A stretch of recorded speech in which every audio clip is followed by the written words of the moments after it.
各位新年好，歡迎收睇《澳門萬象》，我係劉宗哲。從初三開始，澳門迎嚟咗入境遊客嘅高峰，因為有好多嘅遊客都係當日即來即回，因此喺大批嘅遊客亦都滯留喺關閘廣場啊。雖然尋晚警方亦都有分流措施，不過場面一度混亂。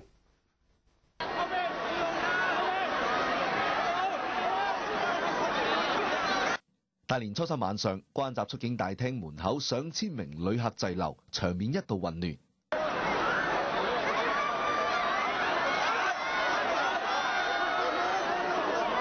出境大廳扶手電梯一度停止使用，警方架起鐵馬拉上封鎖條，分批放行。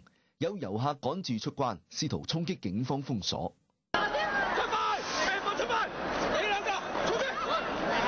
混亂當中，有人同屋企人走散。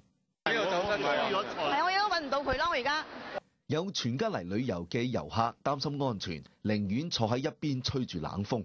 是的，肯定擔心，都很着急啊，都不敢跟家裏人打電話哈。前呢，警方在這個關閘的離境大廳門口呢，已經拉上了封鎖線，那準備呢分批次來放行這些遊客。不過我們從現場可以看到呢，這個遊客呢仍然達到上千人，而且很多的遊客呢都是說只在澳門待一天，今天晚上必須回到珠海，否則會影響他們的旅遊行程。就是會影響到行程的嘛，因為我們在那邊訂好了房間，都已經在那邊等住了，而且我們明天有另外的行程在安排着。車子要放在珠海，必須要回去。警方從晚上7點半開始限制人潮，直到10點半左右，過關隊伍先至恢復正常。但係警方並冇延長關閘嘅通關時間。我衛視女品陳建寧，澳門報導。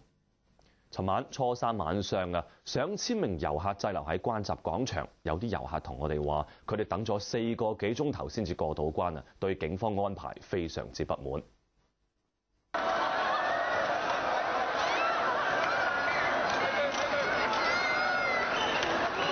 警員啱啱解封，遊客就一下子湧晒上嚟，甚至衝擊鐵馬。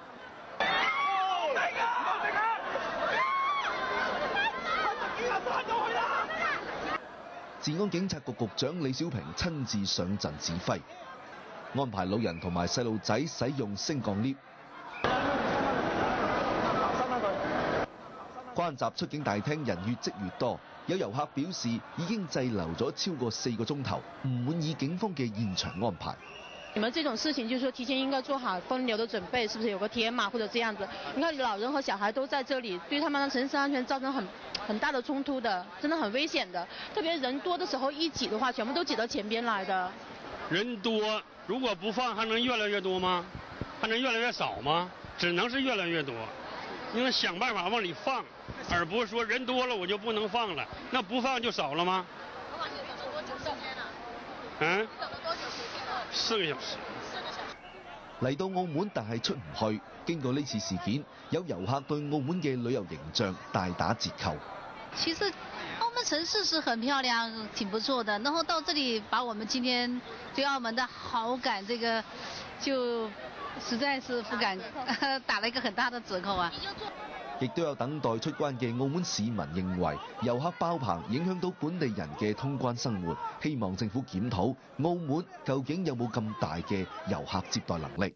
旅遊城市嚟㗎嘛，啱唔啱先？你哋反映下啲問題俾特區政府點樣做法，放咁多人落嚟，安排咁多人走得㗎嘛，啱唔啱啊？你一搞到個個你逼住晒喺度，成個鐘頭喺度關口。澳門開通自由行到而家為止整整10年，今年春節係港珠城軌開通之後嘅第一個旅遊高峰，場面就已經咁爆棚。澳門要打造世界級嘅旅遊休閒中心，似乎任重道遠。我衛視女品陳建寧，澳門報導。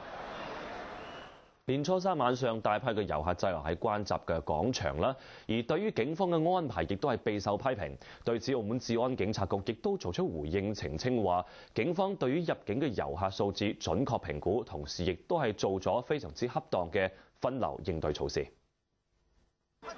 上千名遊客年初三晚上滯留澳門關閘，雖然警方已經派出多名警員到場維持秩序，但唔少遊客反映，當局冇提前向公眾交代情況，並且事先冇任何管制分流措施，只係將遊客阻擋喺離境大堂之外，場面一度混亂。澳門治安警察局局長李小平就話，由於遊客數量太多，而離境大堂面積有限，只能夠進行分流離境。主要咧就係我哋嘅大堂只係有31條嘅通道，同埋我哋大堂咧嗰個面積係有限，即使我哋開晒所有嘅 line， 所有警員都係上崗，但係問題人太多，容納唔到咁多出境嘅旅客。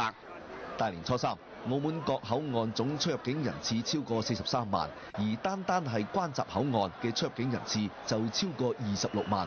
唔少遊客對當局冇提前做好應對措施表示不滿，並且認為當局對於出入境旅客嘅數量係估算錯誤。而李小平就堅決否認，強調警方一早就已經安排妥當，採取人潮管制實施嘅時間亦都非常恰當。一睇到人多嘅時候咧，我哋即刻咧就部署適當嘅人手咧，作出呢個係人潮嘅控制嘅，呢個係非常之及時嘅，亦都咧喺好短嘅時間之內咧就能夠咧就疏導所有呢個係出境嘅旅客。李小平話：今年遊客比往年明顯增多，警方會加派人員疏導，只要離境大堂出現無法負荷嘅情況，就會採取人潮管制措施，確保旅客順利出境。柯衛士、龔興賢、陳建明，澳門報道。新年假期大